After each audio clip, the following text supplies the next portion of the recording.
Welcome to the live stream. As a business owner, when you look at your marketing spend, your ad spend, all of the speaking, all of the podcasts, all of the work that goes into your lead generation, you want to make the most of all of the effort that you put in to that front end of your business, whatever you're doing to generate those leads.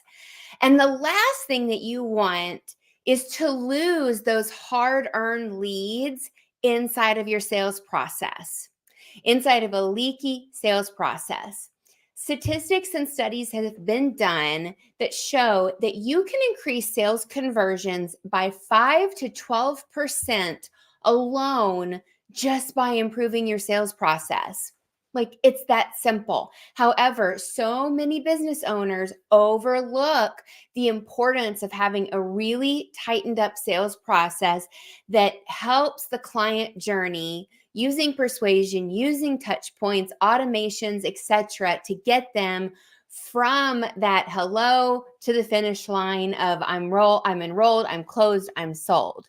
And so today I'm going to show you one really simple action, one small step that you can take that is guaranteed to help you increase your close rate without having to learn any more sales scripts or sales jargon or anything like that.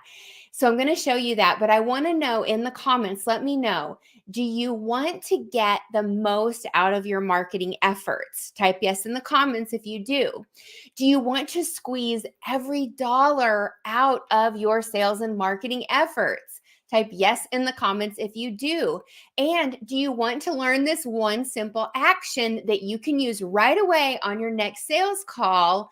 Type yes in the comments.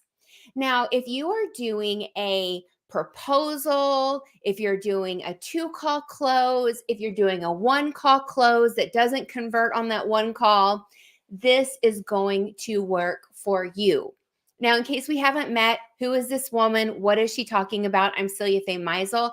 I'm a sales growth consultant.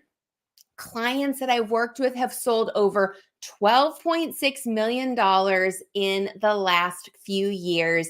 I was recalculating it this morning and I'm waiting on some numbers from one client. So it could be over 13 million. I'll know later today or Monday. So I know what I'm talking about when it comes to making sales and sales processes. I have been inside of multiple 6, 7, and 8-figure companies on the back end, seeing what's going on, seeing what's working and what is not working. And I have so much more that I could talk about today, but we're going to talk about this one simple action. So again, like I said, if you're doing a proposal, you're doing a 2-call close, a 1-call close that doesn't close, so now it's actually a 2-call close, or whatever your sales process is, you want to make sure that at the end of the conversation, if that person does not purchase, if you do not have a credit card number, you book the next call right away. That's it. You schedule the next call. Now, most people don't do this. If you're sending proposals, you send the proposal and hope for the best. Hey, so and so, did you get my proposal? What do you think? Just following up. If you're using one of those like Dubsado or those platforms and the person just has to go click and then they buy, so many deals are lost this way because you leave it to the buyer to figure it out. They might have questions. They may get distracted. And next thing you know, a week has gone by, 2 weeks have gone by, and they've talked themselves out of it. You have that enrollment call, and now they're going to go and do XYZ to pull together the money to make it happen. Okay, let me know when you're ready. I'll send an invoice. Or, okay, talk to you later. No. You've got to get that appointment booked. Get the appointment booked, get them on the calendar, and get the next call scheduled. I'm telling you, it may seem obvious. I was just on a call today with one of my clients who has a multi-million-dollar business, has a sales team, and we were talking about this. getting the sales reps to get the next call booked. You can't just leave it to chance. And the last thing that you want to be doing, whether you're a founder still doing the sales or you are a sales rep, the last thing that you want is to be sending these kind of messages, these needy kind of follow-up messages like, hey, I sent you the proposal. Like, are you still there? Knock, knock, knock, I mean, and that's what it comes to, because the sales process isn't as effective when you're not having that next touch point. And this is the norm. This is not the common. If somebody is like that outlier unicorn that's got their proposal process really dialed in, or their 2-call really dialed in, fine, good for them. I've been doing 2-call closes for many, many years. I don't do proposals, even working with complex B2B selling. I don't do proposals at all. I have a very high close rate, and it's because of this. And I know my sales process. So here's the thing. While this one action will help you, again, you book the next appointment. That's it. That is it. You get it on the calendar. And then they have the date secured. You have the date secured. You do not want to be emailing back and forth. You want to do it right then when they're in the energy, because once they leave the energy and the emotion of the conversation, you start to lose them. They start to get distracted by life. People are busy. XYZ. I could go into 100 reasons why. You just want to do it. I don't even have to justify or explain why.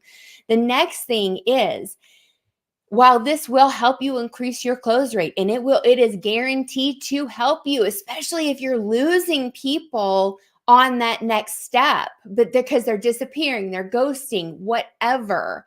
Even if somebody says, I'm going to move around money and all, I'm going to transfer it from my bank tomorrow, get an appointment on the calendar for y'all to get on the phone together for them to transfer the money over to you from their bank account. Like, do it together. You have the time to bring in those thousands and thousands of dollars. Okay. You have the time. You can make the time. Your sales rep can make the time, because cash and money and sales are what drive the business.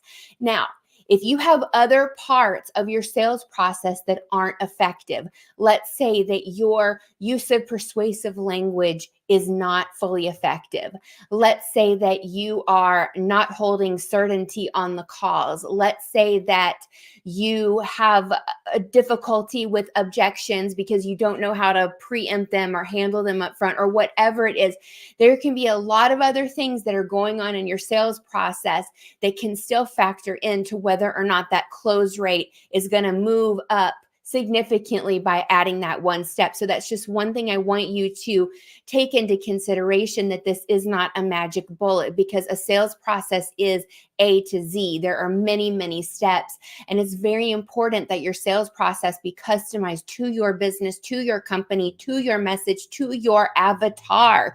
Because if it's not, you're going to have some problems if you're cookie cuttering somebody else's sales script, sales problem. So not sales problem. You don't want to cookie cutter their sales problem. Cookie cuttering their sales script, cookie cuttering their objections, all of those things. You want that to be customized. This isn't complex. Not for me. When you try to DIY it, when you try to do self-study courses, or you try to be in a high volume group program with your really successful business, trying to get your questions answered, it doesn't work. So having someone who's an expert, who can come inside of your company, like myself, who can troubleshoot, who can spot check, who can pick up all of the ways that sales are falling through the cracks and all of the places money is being left on the table, is highly efficient and highly effective to you when you look at the ROI and the speed that can be gained. So if you want to have a conversation about this, you want to tighten up your sales process, you want that 5, 12, up to 40, even 80 or 90% close rate. Yes, with founders, it can get that high.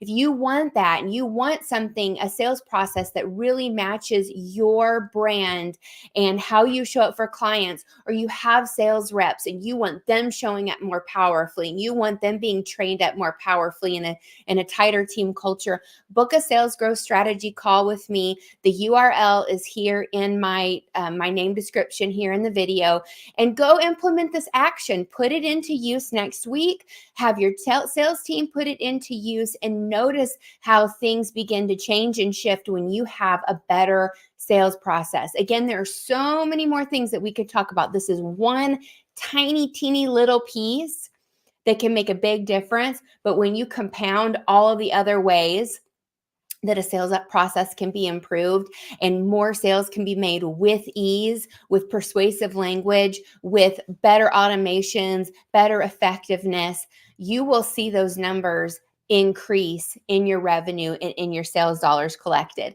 Until next time, this is Celia Faye Meisel. Hope you enjoyed. Let me know what your top takeaway was and book that call with me today. Don't wait. I've got appointments available next week. That's at moremethod.com, strategy-call. I'll see you soon. Bye.